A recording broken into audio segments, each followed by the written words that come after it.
Hey everyone, Miss Sandi here. Welcome to my channel. It has started to rain and it's raining these really ginormous raindrops. It's crazy. So I'm hoping that you don't hear the rain hitting the window. I was going through some materials earlier this morning to get together for a tutoring session next week. And I wanted to share just a couple of thoughts that I have.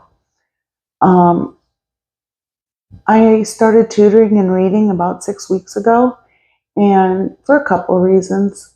One is, though, the main one is because I really am passionate about children learning to read. I believe that if you give the gift of reading to a child, you have given him a gift of a lifetime. Not only that, you've also opened up the whole world to him. And I realize that we now have YouTube and the internet, but I kind of feel we're raising a generation of children that don't know what reading a good book feels like. They haven't experienced that. And I think it's being replaced with electronics. And that kind of concerns me. And I have nothing against electronics. I just believe that reading is also important. So I started tutoring this boy. He's 12 years old. He's in the 6th grade, probably reading at a 2nd grade level. And when he came in the first session, I had 3 books waiting for him. I had Green Eggs and Ham, I had The Cat in the Hat, and I had 1 fish, 2 fish, red fish, blue fish. And I asked him to pick a book and read it to me. I used Dr. Seuss as a books for evaluation. And he's like, I can't. And I'm like, what do you mean you can't? He's like, I can't read. And I was like, well, why don't you pick 1 book and try to read it to me, and I'll help you with any words that you don't know. Needless to say, he read the book. He needed help with a few words, and I proceeded to tell him, you can't say you can't read because you just read to me. And he's like, oh, but I can't read big words. And I was like, I went through the book and showed him a few of the big words he had read.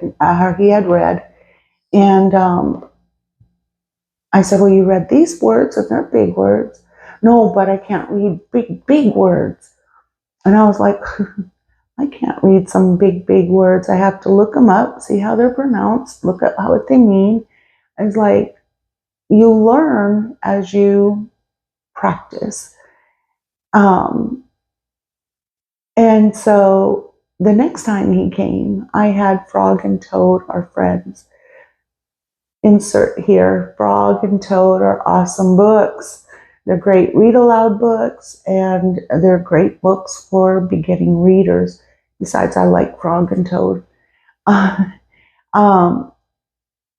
He opens a book, looks at it, and he says, I can't read that.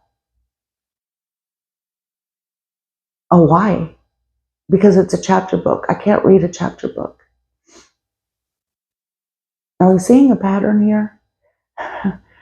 And so I explained to him chapter books are just books that are broken down into chapters. So if you need to stop, that's usually a good stopping point. I told him to read 1 chapter. He read the 1 chapter. Next time he came, he read 2 chapters because he wanted to. And the next time he came, he read 3 chapters and until he finished the book. And I said, well, you just read a chapter book. And he said, can you guess what he said? He said, but I can't read big chapter books.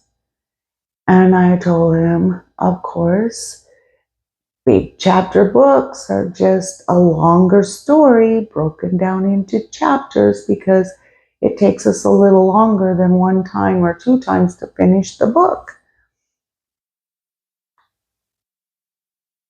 Here's the deal.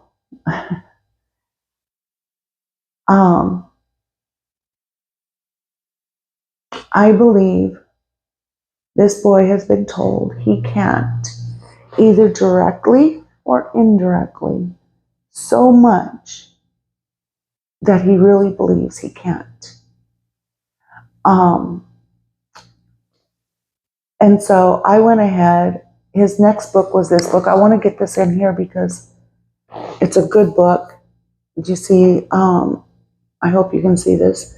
It's called The Dragon Masters. It's 4 books in a series, so he will be reading all 4 books.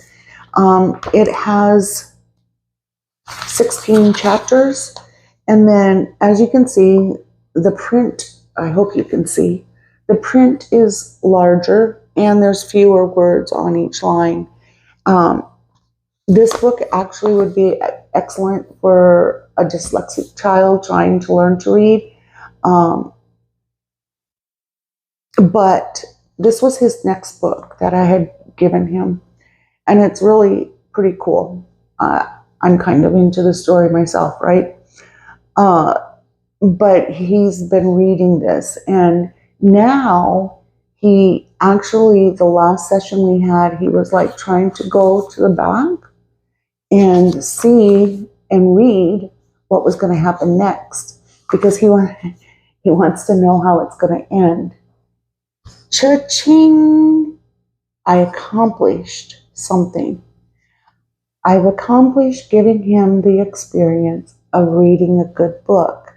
And hopefully I will do that over and over and over again as he comes, to where he doesn't dread reading, but he sees it as a good experience. And so I just want to mention that, our kids hear what we say. So we might not tell a child, you can't read, but if they're struggling reading or having other problems, we can talk about them in front of them. So you probably will hear me say this more than once, but your child is always listening to you. Like, they can be off playing their game system. They can be playing with their toys. They could be into a good movie. But if you're talking over here, they're listening. They're always listening. And so the words that we speak to other people, even a teacher, if you take your child to a teacher conference and the teacher says, well, he isn't able to do this, he isn't able to do that, he's struggling with this, he's struggling with that, and the child is there and hears that, what is the child going to believe? That he really can't do it. And so I think we need to understand that our words are powerful, and they can really, really affect a child. I probably say good job, good try, awesome, you got this, I don't know, as many encouraging words as he's reading. I probably do it at least 50 times during a session, because he really needs to know he can do it. And so that's one that I think about, and I'm talking to myself as well as I'm making this video for y'all. I think we forget, we say things like, oh, that's so stupid. Why'd you do that? You're never going to learn. You need to work harder. You're just being lazy. All of these words affect our children. They do. And it really, it doesn't affect them in a good way, right? The second thing is, if you're a person of influence of any child, a parent, a grandparent, sister, brother, nanny, babysitter, aunt, uncle, Read to that child a good book. Sit down with them. If they're young enough, put them in your lap. If they're not, have them sit next to you.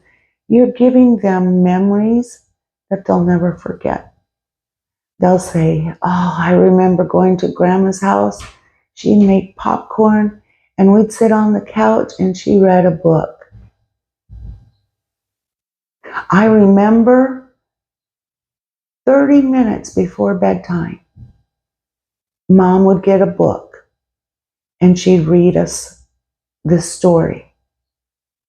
You're creating memories that they're never, ever going to forget, but also you're giving them the experience of enjoying a good book. And on top of that, you're giving them your time. And a child is not going to forget that. And so that's all I really wanted to share.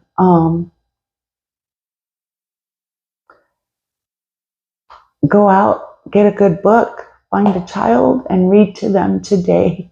I really like to hear from you. Tell me what your thoughts are on the reading. And click that like button, hit the subscribe button and the notification button so you don't miss any future videos. And until next time, as always, be safe and be blessed.